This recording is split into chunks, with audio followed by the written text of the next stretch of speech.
감사드립니다. 성경은 요한계시록 1장 8절입니다. 주 하나님이 이르시되 나는 알파와 오메가라. 이제도 있고 전에도 있었고 장차 올 자요 전능한 자라 하시더라. 아멘. 오늘 본문 8절에서 주님께서 자기 자신에 대해 나는 알파와 오메가라고 말씀하시고 있습니다. 그래서 이 시간에는 주님의 자기 계시에 대해 말씀하려고 합니다. 그러면 계시라는 말이 어떤 뜻일까요? 1절에 예수 그리스도의 계시라고 하셨는데 여기에서 계시를 아포칼루시스라고 하는데 이 말은 감추어져 있던 것을 드러내 보인다는 말입니다. 그리고 주님이 우리들에게 이렇게 계시를 하심으로 많은 것을 알게 된 것입니다. 이로 인해서 그리스도인들은 지적인 면에서 대단합니다. 그래서 바울이 갈라디아 교회 성도들에게 이렇게 말씀하시고 있습니다. 말하고 있습니다. 이제는 너희가 하나님을 알 뿐 아니라 더욱이 하나님을 아신 바 되었다고 합니다. 이 말씀과 같이 우리 믿는 자들은 그 어디에서 얻을 수 없고 알 수 없는 바를 얻었고 압니다. 예를 들면 이 세상이 어떻게 생겼는지, 또 우리 인생이 어디에서 와서 어디로 가는지, 하나님이 누구이시며 예수님이 누구이신지, 그리고 주님이 우리를 위해 무엇을 하셨는지, 그리고 우리가 사후에 어떻게 될 것인가와 장차 이 세상이 어떻게 될 것인지에 대해서도 너무나 잘 알 뿐 아니라 이것을 믿습니다. 우리가 이렇게 된 것도 내가 이를 받아들여서가 아니라 갈라디아서 4장 6절에서 말씀하시고 있는 것처럼 하나님이 그 아들의 영을 우리 마음 가운데 보내셨기 때문입니다. 우리가 주님이 우리들에게 나타내 보여주신 계시로 이렇게 모든 것을 알고 믿게 된 것입니다. 그러므로 우리가 가져야 할 신앙이 있는데 그것은 계시 의존적인 신앙입니다. 내 생각대로 믿는 것이 아니라 하나님이 계시하셔서 기록하게 하신 이 성경 말씀대로 믿는 것입니다. 그런데 진리에 있어서 잘못된 사람들의 문제가 무엇인가 하면 하나님의 계시인 성경을 뒷전으로 하고 자기 생각에 의지해서 믿기 때문입니다. 그래서 이사야도 당시 사람들에게 악인은 그의 길을 버리고 불의한 자는 그의 생각을 버리고 여호와께 돌아오라고 권합니다. 그런데 이 계시가 누구로부터 기인된 것일까요? 1절에서 볼 수 있는 것처럼 계시를 그리스도의 계시라고 말씀하시고 있습니다. 계시라고 하는 이 말은 복수가 아니라 단수로 쓰여졌는데 이 계시록이 여러 개의 예언과 환상을 다루고 있으나 모두 다 하나님의 말씀으로 되어져 있기 때문에 단수로 쓴 겁니다. 우리가 이런 사실에서 볼 수 있는 것처럼 성경을 사랑하는 사람이 예수님을 사랑한 것입니다. 성경을 사랑하는 사람은 이 계시를 주신 주님의 뜻을 그 누구보다도 잘 아는 사람이 되는 것입니다. 주님이 사랑하시는 성도 여러분, 우리가 주님의 계시로 우리들에게 주신 성경을 사랑함으로 주님을 사랑하시는 삶을 살아야 합니다. 왜냐하면 주님이 마태복음에서 성전의 대제사장들과 장로들에게 이런 질문을 하셨습니다. 너희 생각은 어떠하냐? 어떤 사람에게 두 아들이 있는데 맏아들에게 가서 이르되 예 오늘 포도원에 가서 일하라고 하자 그 아들이 아버지 가겠나이다 하더니 가지 않았다고 합니다. 그리고 그 아버지가 둘째 아들에게 가서 또 그와 같이 말했다고 하는데 그 작은 아들이 실소이다 하였다가 그 후에 뉘우치고 갔다고 하시면서 이렇게 질문을 하셨습니다. 그 둘 중에 누가 아버지의 뜻대로 하였느냐고 대물으시자 장로들과 제사장들이 대답합니다. 둘째 아들입니다 라고 합니다. 예수님께서 그들의 말씀을 들으시고 그들에게 내가 진실로 너희에게 이르노니 세리들과 창녀들이 너희보다 먼저 하나님의 나라에 들어가리라고 하셨습니다. 우리가 이 말씀에서 볼 수 있는 것처럼 누가 하나님이 기뻐하시는 사람일까요? 주님의 말씀에 대답도 네라고 하고 또 그 대답대로 행동하는 사람일 것입니다. 이렇게 우리가 주님의 계신 하나님의 말씀을 사랑하고 그 하신 말씀대로 살면 주님이 우리를 무척이나 기뻐하고 사랑하실 것입니다. 그러면 모든 계시의 주인이신 주님이 자신에 대해 나는 알파와 오메가라고 하신 말씀이 또 무엇을 뜻하는 것일까요? 알파는 헬라어의 첫 글자이고 오메가는 마지막 글자인데 주님이 자신을 이렇게 표현하신 것은 자신의 역사의 시작인 동시에 마지막이 되셔서 그 사이에 존재하는 모든 시대와 모든 세대의 주가 되심을 말씀하신 것입니다. 이것을 다시 바꿔서 말하면 주님이 세상을 지으신 창조자시고 세상 마지막 날의 심판주로서 모든 주권을 소유하고 계시고 있음을 나타내신 것입니다. 우리가 이런 내용에서 알게 되는 것이 있는데 그것은 주님에 대한 증거 중에 제일 바르고 정확한 것이 있는데 그것은 주님이 친히 자신이 누군가를 밝히신 것입니다. 그러므로 우리가 그 어떤 문제이든지 성경에서 무엇이라고 하셨는지를 찾아야 합니다. 누가 세상을 지으셨는가를 성경에서 찾아야 하고 예수님이 누구이신가를 성경에서 찾아야 하고 우리 인생이 어디에서부터 왔다가 어디로 가는지도 성경에서 찾아야 합니다. 이렇게 하는 것이 제일 정확하고 바람직한 것입니다. 사실 이런데도 사람들이 이렇게 하지를 않고 자기 마음대로 생각하고 결정을 하는데 저는 사람들에게서 이런 말을 여러 차례 들은 적이 있습니다. 죽으면 끝이야. 이렇게 자기 생각대로 인생을 말합니다. 그리고 그렇게 행동하는 경우가 적지 않은데 이것은 불행의 씨앗이 되는 것입니다. 어떤 사람은 어떤 슬픈 스피를 읽고서 친구들과 스스로 목숨을 끊은 사람도 있습니다. 우리가 이렇게 잘못된 판단을 하지 않기 위해서 써야 할 안경이 있습니다. 성경의 안경을 쓰고 세상을 봐야 합니다. 파란 안경을 쓰고 세상을 보면 세상이 온통 파랗게 보입니다. 마찬가지로 성경의 안경을 쓰고 세상을 보면 세상이 바로 보이게 되고 나도 바로 보게 됩니다. 그런데 사람들이 이런 안경을 쓰고 세상을 보는 것이 아니라 탐욕의 눈으로 세상을 보고 욕심의 눈으로 세상을 보나 아니 됩니다. 그러면 나는 알파와 오메가라고 하신 말씀하신 주님이 어떤 중에서 이런 말씀을 하신 것일까요? 7절에서 사도 요한이 주님이 자신에게 나타나셔서 하신 말씀을 이렇게 밝힙니다. 볼지어다 그가 구름을 타고 오시리라. 각 사람의 눈이 그를 보겠고 그를 찌른 자들도 볼 것이요 땅에 있는 모든 족속이 그로 말미암아 애곡하리니 그러하리라고 하시면서 주님이 친히 하신 말씀을 이렇게 전합니다. 나는 알파와 오메가라. 전에도 있고 장차 올 자요 전능한 자라고 밝히고 있습니다. 이렇게 부활하시고 승천하신 주님이 다시 이 땅에 재림하실 것이라고 하시면서 알파와 오메가라고 하셨습니다. 우리가 이런 사실에서 볼 수 있는 것처럼 주님이 그 누구로부터도 신뢰를 받으실 수 있는 분으로서 자기 자신을 밝히신 것입니다. 제가 저에 대해 말씀을 좀 하겠는데요. 제가 오랫동안 목회를 했고 또 지금도 목사이지만 저도 말을 하다 보면 제 자랑도 하고 과장되게 말하는 경우가 종종 있습니다.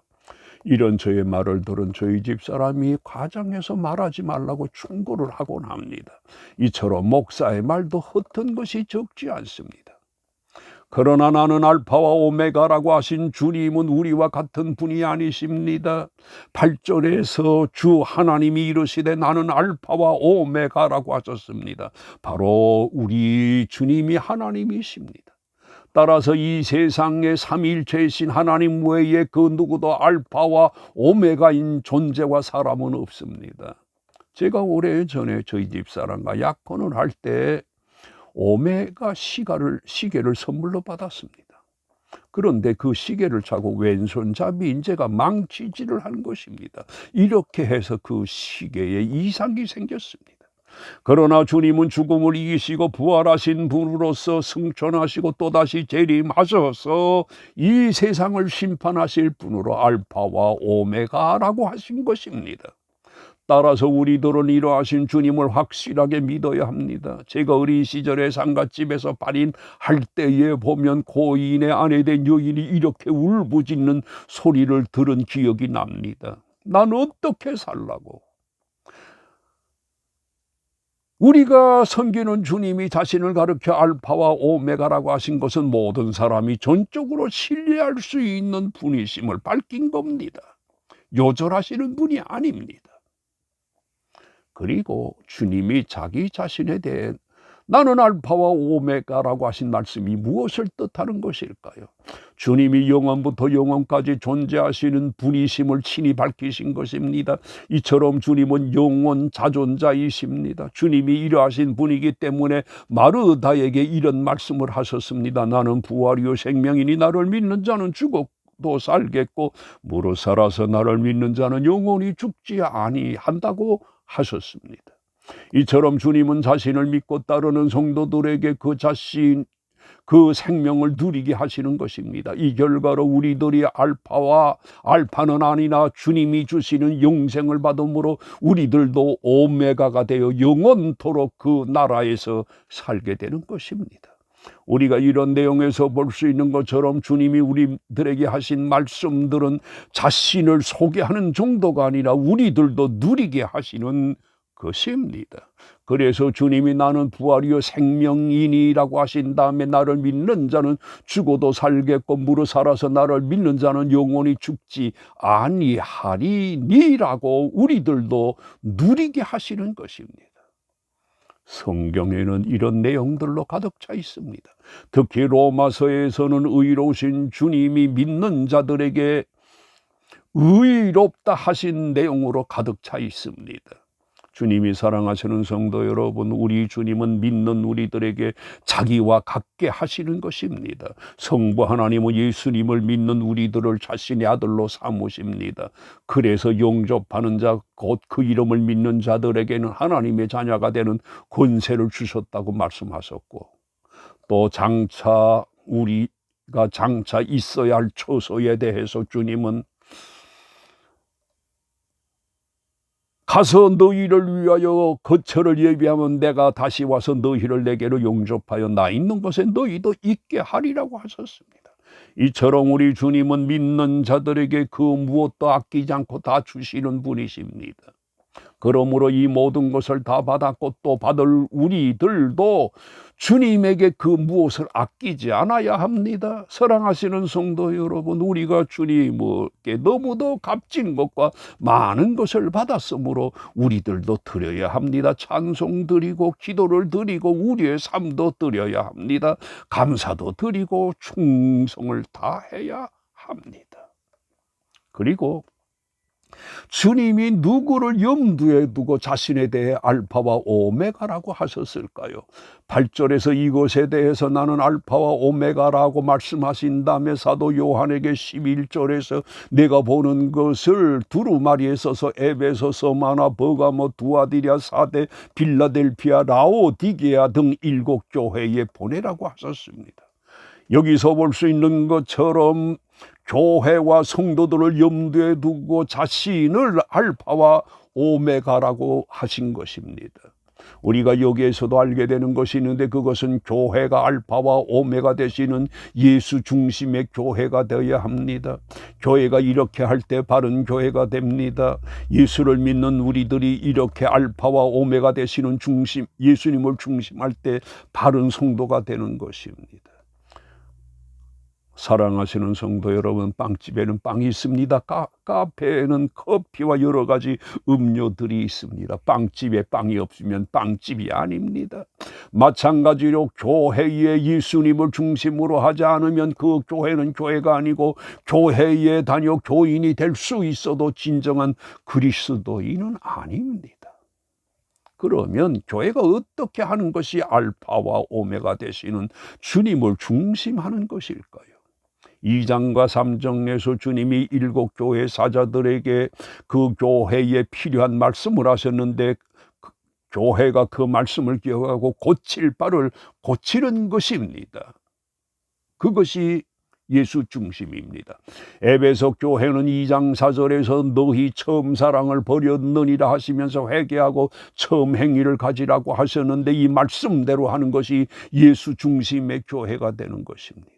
2장 10절에서 주님이 서마나 교회에게 너는 장차 받을 고난을 두려워하지 말라고 하시면서 죽도록 충성하라고 하셨는데 이 말씀대로 하는 것이 예수 중심의 교회가 되는 것입니다.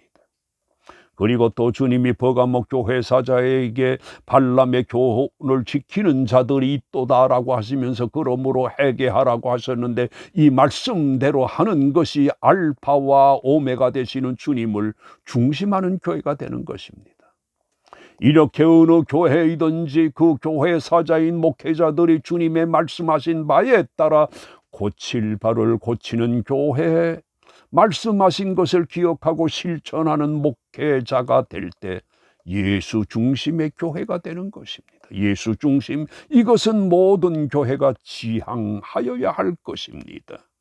그런데 알파와 오메가라고 하신 주님이 이 계시록 1장에서 어떤 모습을 보이고 있습니까? 13절에 촛대 사이에 인자 같으니라고 말씀하십니다. 그리고 16절에서는 그의 오른손에 7별이 있다고 말씀하십니다. 주님이 사랑하시는 성도 여러분, 이러하신 주님이 교회와 교회 사역자들에게 큰 관심을 가지고 계시는데 13절에서 촛대는 교회를 말씀하시는 것이고 별은 교회의 사자 목회자들을 말씀하시는 것입니다. 우리가 이런 사실에도 알게 되는 것이 있는데 그것은 교회는 어마어마한 곳입니다. 교회를 촛대라고 말씀하시고 있는데 그냥 촛대가 아니라 12절에서 볼 수 있는 것처럼 7금 촛대라고 말씀하십니다. 여기에서 7교회가 어떤 교회입니까? 2장 3장에서 볼 수 있는 것처럼 칭찬받은 교회도 있고 책망받은 교회도 있습니다. 그런데도 오늘 본문에서 7 모든 교회를 금촛대라고 말씀하시고 있음을 기억해야 합니다. 다시 말해서 교회가 다소 문제가 있어도 그 교회는 금촛대이고 주님이 계시는 교회임을 알 수 있습니다. 그러므로 그 누구라도 교회를 존귀히 여기고 사랑해야 합니다. 우리가 이렇게 하질 않고 교회를 시시하게 여기고 우습게 여겨서는 안 됩니다. 절대 교회를 존귀히 여겨야 되는데 제가 여기에서 교회라고 한 것은 우리 믿는 사람들이 모인 것을 말합니다. 우리들은 성도들의 모임을 귀중히 여기고 모인 성도들을 위해 사랑으로 봉사해야 합니다. 이렇게 하는 것이 우리와 함께 하시는 알파와 오메가 되시는 주님을 기쁘시게 하는 것입니다. 모두 다 이렇게 하시기를 주의 이름으로 축원합니다.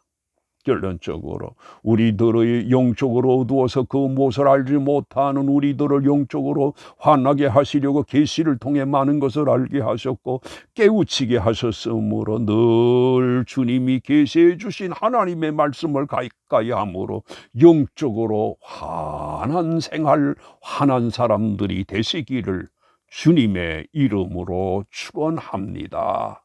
아멘.